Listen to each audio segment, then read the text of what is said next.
Today we're gonna have a look at content production technology trends.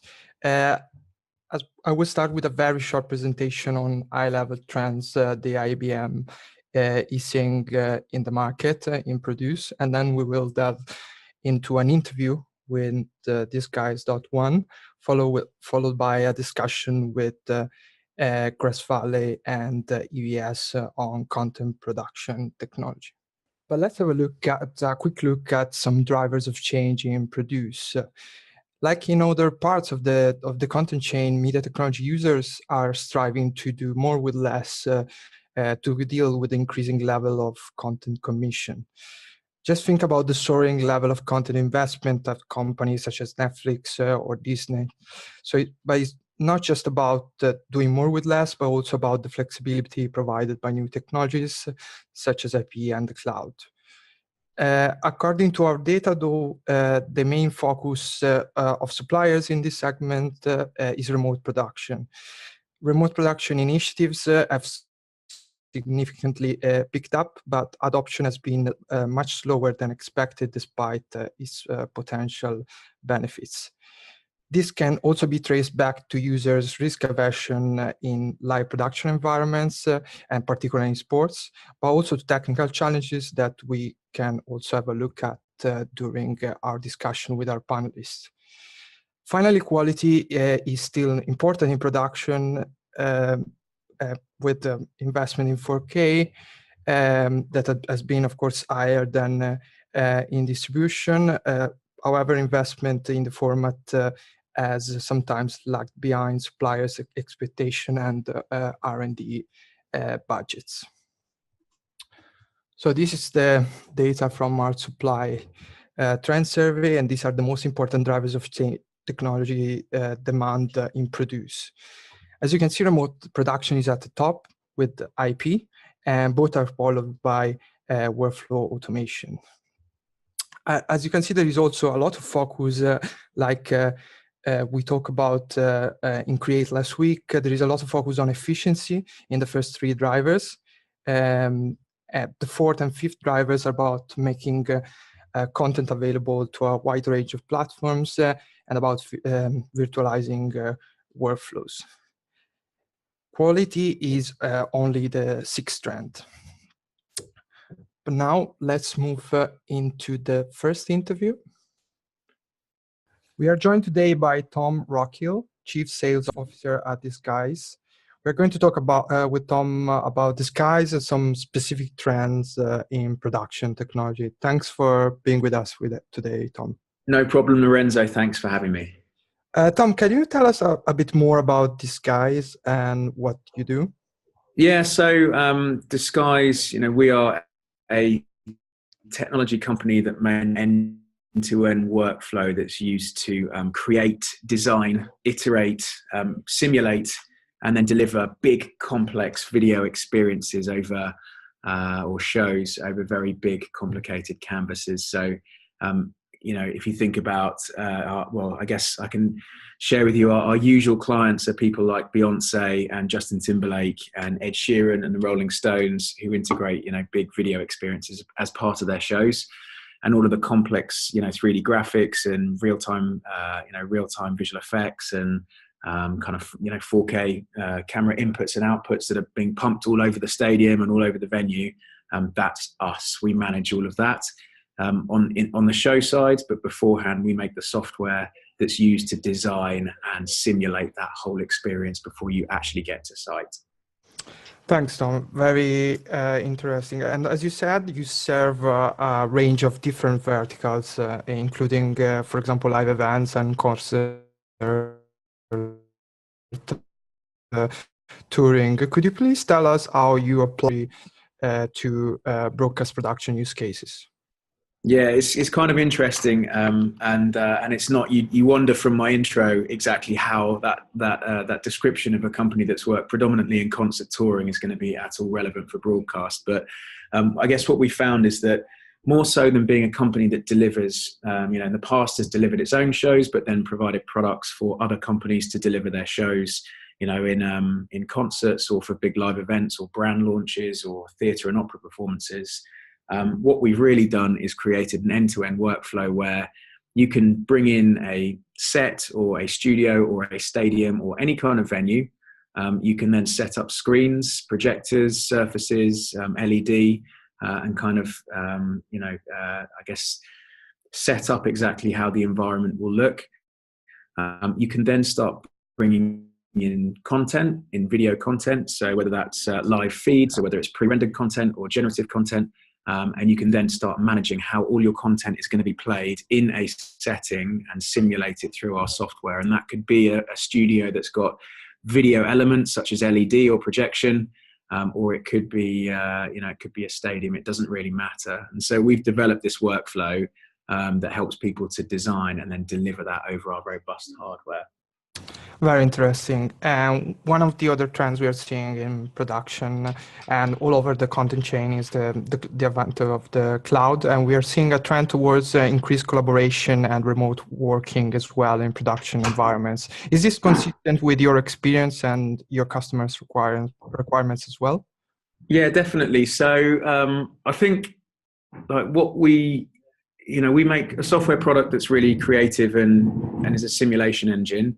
And then we make hardware that that delivers that over really 16 HD inputs, 4K outputs, 4K outputs, HDR, 10-bit video, really complex stuff. But I think the cloud really is the next big step for us as a kind of value add to our customers. The bit that's really important is the software, right? It's designing and collaborating and iterating that kind of show setup or that studio setup.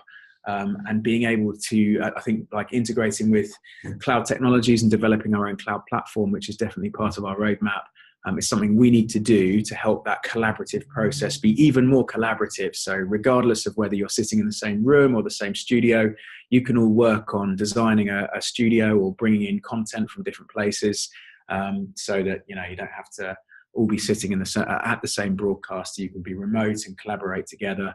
And all that sort of stuff. So it's really providing an environment, I guess, that's cloud-based, that breaks the limits of being required to be in the same location to kind of collaborate on a project or a setup. Yeah, so increased productivity as well. And you talked a little bit about this as well, but in high-end broadcast production and such as sports, for example, we are seeing a trend towards augmenting the consumer experience to keep consumers engaged. You also focus on VR, augmented reality, and mixed reality application. What is your outlook for these technologies in the broadcast and media industry and in broadcast and media production more specifically? What are the hottest use cases from your perspective? Yeah, so I guess at a very entry level, what we have been doing, so we have installs at ITV Sport. We did an install at the Eurosport for the Winter Olympics, and we were part of that famous ITV World Cup studio from 2018. So in that particular instance, it was Disguise that was powering the LED surfaces on either side of the presenters, and then taking in a tracked camera as a render input from MOSIS, which is a camera tracking technology, and then providing perspective. So when the camera was moving around and filmed, taking the shots of the presenters, the LED walls on either side looked like an outdoor window because it was a tracked LED. So we were creating a sense of perspective. And through our workflow, you're able to do very kind of rudimentary things like that, all the way through to creating augmented realities in the foreground at the same time as creating tracked LED or projection elements in the background. So you create a sense of mixed reality, which is full foreground augmented reality CG, but also the background kind of tying up with it together, so you get a full sense of depth and perspective, all the way through to entire production environments that LED floor, LED walls, and kind of like a half a cube, which is what we were showing at if anybody saw us at IBC or NAB, and who will be coming to the media production show in June, or indeed IBC this year in 2019, you'll be able to see our cube setup where you can place a performer or presenter inside a full LED cube and have them surrounded by CG content. And so that's kind of all the way from the very basic level of taking a tracked camera perspective for an LED screen in the background up to a full mixed reality environment where you can put somebody in a CG world, in a virtual world, and start dropping augmented reality items in the foreground, have that presenter be able to interact with the stuff around them and make it truly immersive. So it's kind of a whole range of things that we're building a product set for. Very interesting. Thank you very much, Tom, for being with us today. Okay, thank you. Now let's move to the panelists and to the panel, and let me introduce our panelists. Today we're joined by Larissa Goerner, Director of Advanced Live Solutions at Grass Valley, and James Stellpflug, VP Product Marketing at EVS Broadcast Equipment. Thanks, Larissa and James, for being with us today. Thank you, Lorenzo. Hello, everyone. Yeah, thanks, everyone. Larissa, let me start from you. What are, in your opinions, from a general question, what are, in your opinions, the main drivers of change in Produce? Right. So, I think you had that already in your slides, and I think most of us are currently, all challenged with the same issue. That is, we need to produce more content for all these multiple platforms, right? So we need to have the viewers still sticking to their devices, and for that, our customers from ours, like hardware and software manufacturers, need to have the best devices on hand to actually make that happen. And I think this is where all the other things come from. So like they need to become more efficient. So production needs to become more efficient. That also drives automation and all that, which comes with, workflow consistency, what you called like in the media fabric before, like the media factory. So I think all of these are currently like the biggest trends. And at the end of the day, it's like producing much more content with the same or with even less budget. Thanks, Larissa. James, what do you think are the main drivers of change? Yeah, no, I think I reinforce exactly what Larissa said. That was a well-put aspect, is that the consumer habits of changing to more multi-platform consumption, the over-the-top transitions happening in the market, are forcing content creators to look at, as she said, being more efficient. How do they build and adapt their content creation pipelines and production systems to fulfilling now what is changing from a linear production of one broadcast channel to now creating a polyvalence of different formats, graphical representations, and really making a more hyper-focused delivery of content down to consumers. That is what is changing the way manufacturers have to produce products, as well as the way that content creators have to look at their facilities. Very interesting. So a lot more efficiency, as we said at the beginning. Let me come back to you, Larissa, because we talked about remote production being the top driver of demand in Produce. Do you think remote production really helps broadcasters save money and cover more events? And if so, why has adoption to date has been so slow? And in terms of what are the challenges that need to be overcome from your perspective? Right. So let me answer your first questions on the savings. So I think this is like what you want to do with it, right? So we're still really early, as you said, in the adoption for remote production, but we also saw a lot of customers that made savings, right? If you look at like TV2 in Denmark, they were able to launch an additional channel about like 3 years ago because they could make savings doing remote by 25%. So I would call that quite a saving. SRG, like that Swiss broadcaster, a Swiss public broadcaster, now for their production for the FIS Skiing World Cup in Sweden, they were able to save like 15%. And that's like because they leave their people at home, like their production people. They don't need to have like all the hotel costs, the transport costs, but also leave back home a lot of technology that they can reuse. So there are really a lot of savings. Looking at Olympics, and that's so the funny thing, right? With remote, we always thought it comes in with the lower tiers, but we see a lot that has been done for the big events and for like unilateral productions of the different national productions and so on.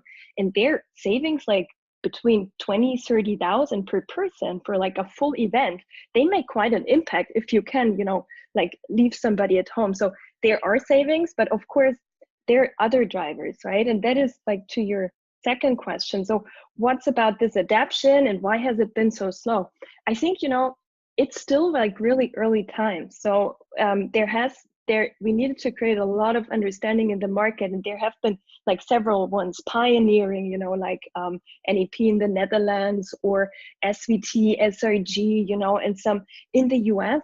But then the biggest challenge was always the access to bandwidth, right? So you probably have like in Europe, Northern Europe, you have like this luxury of a lot of bandwidth, but then you go south, you go like to Eastern Europe, and then if you go to a stadium and there's actually nothing. So these are like the limitations which kind of like slow it down. But now, as telcos understood, they need to go in there. I think it's gonna like take off, and we see that from our customers. You know, we're doing a lot recently for remote production workflows. Okay, very, very interesting, Larissa. Do you think one size fits all in remote production, or do you have to work with your customers to understand if the remote production workflows can fit their circumstances and their models? Right. I think it would be wonderful, you know, out of like always the perspective one size fits all. But if you look at production today, it's production today is also very different from everybody you go, right? From like the OB band that's going out there to the things that we're doing in the studio. And that also influenced with like this portion of now we're also having like IP, right? IP makes us much more flexible. So we're just not like copying the workflows we had before into something which we want to do remote. No, we want to do that better. So honestly, right now, it's like an assessment with the customers, and for the manufacturers, I think it's like a super exciting time because we can innovate in that space. So we are working together with customers to innovate, to make things better. And also like, you know, that will bring us probably to some kind of basic thing at the end, but there we are not right now. At the moment, we need to, you know, do exactly a very different thing for everyone. Thanks, Larissa. James, you've also done a lot of work on remote production. Can you tell us about EVS view on it? Yeah, I think that, you know, from our point of view, and I think you can see a lot of our customers that would echo the same thing. You know, remote production isn't anything new. We've actually seen some clients doing this for better part of, you know, 20 plus years. We can look at the Olympics back in Atlanta back in 1996, where NBC was doing remote production already at that time, with the circuits that they had available, but also with constraints on what degree remote production enabled them. But you've seen that transformation happening, and as Larissa said, I think now that you see telco companies evolving their business models, seeing that there's an opportunity for them, but also how they need to reshape their offering. You see new technology like 5G on the horizon. You're seeing the enablers by using IP and new technologies. Those are enabling a new, fresh look at how remote production can evolve. But I think you see a couple of different dimensions. I think the aspect of saving cost of travel of people, like she mentioned, is absolutely a big driver, right? Anytime you can save time on moving people around, especially the highly valued people who are operating production systems, that creates value. But you can also then create more consistency by having those right production teams optimally working from wherever they're best serving the production. You can create a better consistent product, and that allows you to then serve a larger volume of production and ultimately create more content by that consistency. I still think you see a lot of experimentation happening because, as you mentioned, you're going to go in many different pockets of the market where you can't get enough bandwidth or low latency operations to that final distance where the production is. So while there's probably great examples of fantastic successes of remote production, I think we still have a long ways to go, both in technology from vendors, but also the adoption in the industry as to how their business evolves with that. Interesting, very interesting, James. You mentioned saving, both of you mentioned saving money and covering more events, of course, but is it also about centralizing resources and increasing productivity with people working in the same site? James? I think it's about using the tools smartly, whether it be talking about the technology evolution of the vendors using the remote circuit. I think it's about how you can offload resources, you know, kind of as we were, you know, mentioning beforehand, the cloud adoption, you know, those are tools in the toolkit that can be used smartly so that you're not always building up a broadcast center in a city, knowing that you're doing remote production. I think you're going to see this transformation happen where, you know, the traditional brick and mortar broadcast center will start to fade away. But the idea of how and where a production is executed will be more about the people that are part of it, and using a kind of a hybrid of resources, whether it be on premise or at an OB truck or in the cloud. I think those are all dimensions that are helping to enable it. Okay, thanks for that. Right. Coming back to you, Larissa, what about the transition to IP and 4K UHD? Many vendors, as we said at the beginning, have committed large R&D budgets to this, but adoption has generally been slower than forecast. Do you see this improving? Right. So, you know, I think we all see that 4K is getting on and on, right? So next year we have the Olympics, and with the Olympics, there was this big number of sales of 130 million units worldwide for television. So that's kind of like a number, because before that, you know, I think we need to look at it like globally. So if we look at 4K adoption, which I think also is, you know, and most of the drivers for IP, because we need to do much more. So IP and the flexibility coming with IP is much more suited. But looking at North America, right, today we just have OTT services doing 4K. Europe has more, yeah. Europe has like about like 50 channels, and then also OTT. In Asia, it's quite, you know, yeah, it's a quite big variety depending on where you are. But the adoption is growing, and we of course expect it to continue to grow, and that is enabled much more by IP. And we see that, I mean, Gradually, you know, we're running about like 94% of the 4K OB trucks that are currently in the market are equipped with our equipment. So for us, this is of course key, and we see much more adoption among our customers coming. And hopefully with the Olympics next year, you know, that will run into the mass adoption. Okay. I think to maybe go a little bit deeper on that, I agree. I kind of see this as 4K and Ultra HD being a critical driver in the change. I actually personally see IP technology as the enabler. You know, it's not the only enabler, but it's definitely one of the enablers that can help facilitate the larger bandwidth and the evolutions in how you tackle the problem of producing a 4K production, because it's forcing constraints on OB trucks and facilities.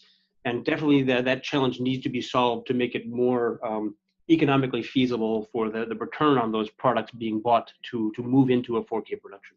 Yeah. Right. I mean, you know, I think like that, like just as James said, right? So now also it took a while also with IP, you know, and we're currently in the middle of it. I think IP finally did cross the chasm, you know, so there were like a lot of early adapters. We saw it taking, you know, up to speed in 2017. Last year has been really like the year where people finally accepted, like, risk has been lower. We had the ratification of 2110 EMBA standards, you know, they became more mature. So now people do really believe in that. And that, of course, is the enabler now that the mass adoption is happening.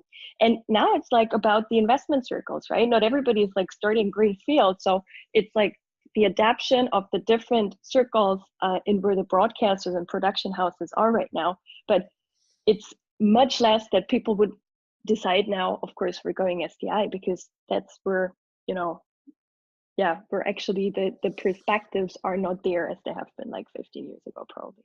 Yeah, and the adoption you are seeing, are these new projects being driven by new facilities or not? And also, have these projects, do these projects have some elements of SDI, or are they fully IP? A question for both of you, just interested in that. Yeah, I think you obviously see a lot of new facilities where they're having to serve a 4K need, and it may not be about linear production, but I think whenever you see a new site that's putting in a very large studio with a very large video wall, or I happen to be currently in the city for the NBA Finals, and you see these large displays in a sports venue with a large 4K display, that's an obvious trigger for where 4K brings direct tangible benefit. But then when you look at existing legacy facilities, I don't think they see any evaluation why they should move up to 4K today, unless there's that companion opportunity in the market where, like you see in Japan and you see in parts of Asia, where it's being driven from a governmental perspective. That is another trigger. But other than that, it's happening in pockets in various places, and it's not always the same. Okay. Larissa?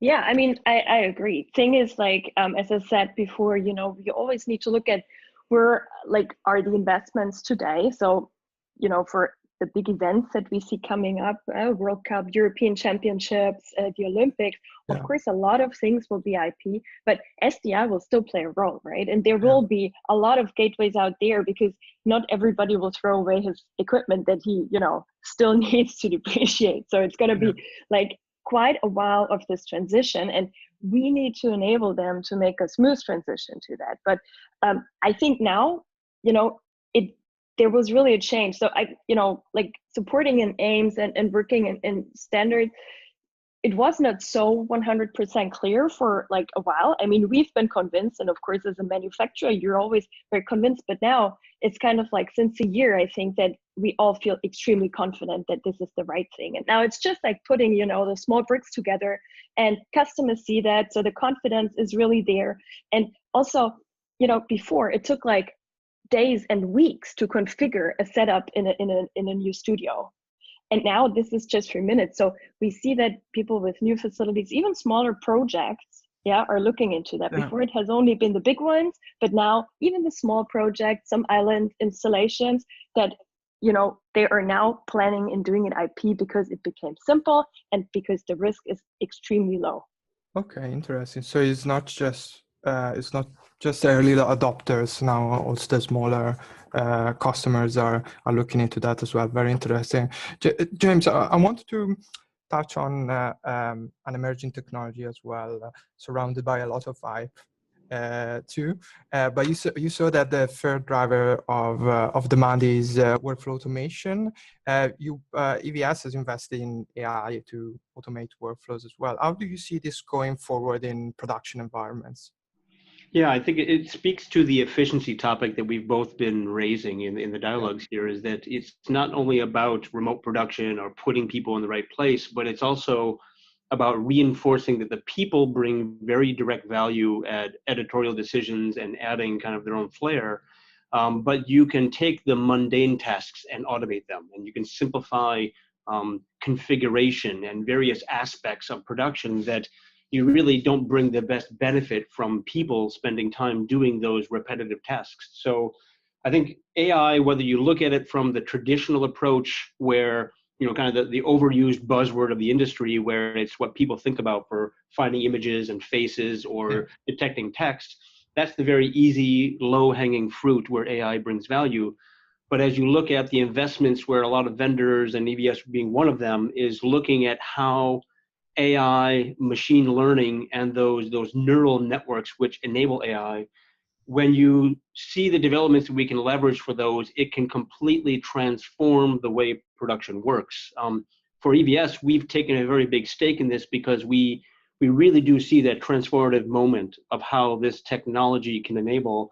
So EVS has hired a lot of data scientists into our innovation team who are working on this, and we're not just consumers of kind of the off-the-shelf AI that you see a lot of implementations being talked about.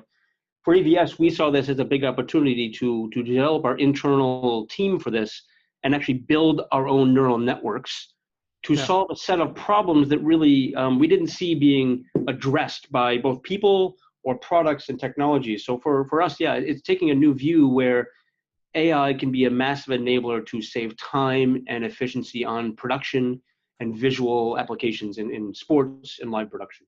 Interesting. So a different set of skills needed within your organization as well. And I think that all of us as vendors have been producing products with very monolithic, software development methodologies where you write the code to solve a problem.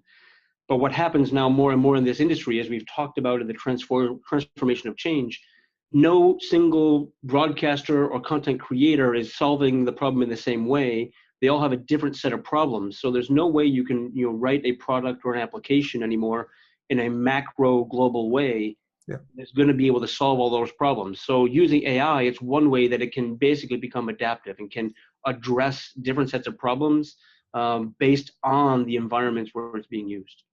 yeah, yeah, very interesting. And last question to you, James, before moving to the Q&A session. You're doing also a lot of work in the esports market. Could you tell us a bit about this sector and how does it differ from broadcast media, also in terms of customer requirements? Yeah, I always take the lens of view when you talk about esports, and then I will admit that between the gray hair on my head and my age in the industry, I tend to classify myself as that older generation who looks at esports and starts to react like a typical older person would and says it's just a fad, it's this new thing that I don't understand. But I think when you look at the industry opportunity, it very closely resembles the sport production that happens today, Yeah. where there are people who want to watch content. There is an opportunity to create that content, and you're seeing a younger generation who's finding ways to do so on their own, to take their own streaming of themselves playing a game and create massive audiences of consumers who are watching. And that's both an opportunity for individual gamers to do this, but also now you're seeing the professionalization and the organization of leagues and teams and sponsorships. So you're seeing an entire industry form around this esport layer. And that's a change where content creators have an opportunity to really capitalize on that new market that's emerging. But it's going to be a very fast moving environment. It's not going to be like, the world of sport that might have been 30 or 40 years in a consistent style. It's going to continue to evolve in both the methodologies, the distribution points, and the consumer habits are going to be the things dictating, what production tools are needed to serve that and tell the story. Thanks, James. Please, if I can Larissa. interrupt, Yeah, I can only agree on James' point. I also feel usually pretty old when I'm around there. But what I really like about the whole esports movement is there's actually something coming back, because they are. I would call it almost like wild. They were entering this kind of broadcast market and they were shaking it up a little bit, because they are looking at how you produce content pretty different. So it's great for both us as manufacturers, but also for our customers to see like, okay, there are probably other ways, and maybe we can make it very different on how we create it. Maybe we can make it more interactive, because interactivity is extremely important. And what we see is that, Grass Valley has quite a solid customer list there, but we see also that, these things are going the same way as we predict, like this is only possible with IP, and this is also, remote production is pretty big for them as well. And let's see what will come next. So I think esports is actually it's a very fresh kind of breeze that's going through our market as well. So I just needed to add that, because I'm always pretty excited about that one. That's great. So a new growth opportunity for media technology suppliers as well. But let's close it there and let's open it to questions, Ben. We have got a question here. So the first one is for Larissa. Larissa, have remote production deployments been limited to larger customers in your case? Well, in our case, it's actually most of it. So, sometimes we play, sometimes it's the whole implementation, and usually it's like a larger customer, right? If you look like at the Skiing World Cup, we just recently did in ARA with SVT and SRG, or like a larger things we did with IMG for, coming back from Japan to England, then of course there is some bigger ones in place. But yes, there are the opportunities for smaller things as well.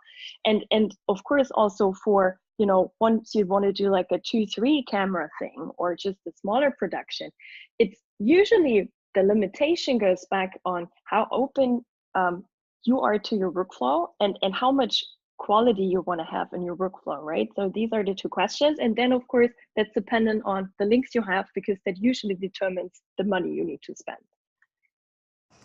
Okay, that's great. And then James, we've got a question here for you. Are you planning to further grow in esports? Well, I think that's always a question I would spin back to the market. I think from a EVS product portfolio, you know, we always look at the need and demand of our users and customers. We've already done a lot of updates in terms of feature sets and even some newer products which are serving that market.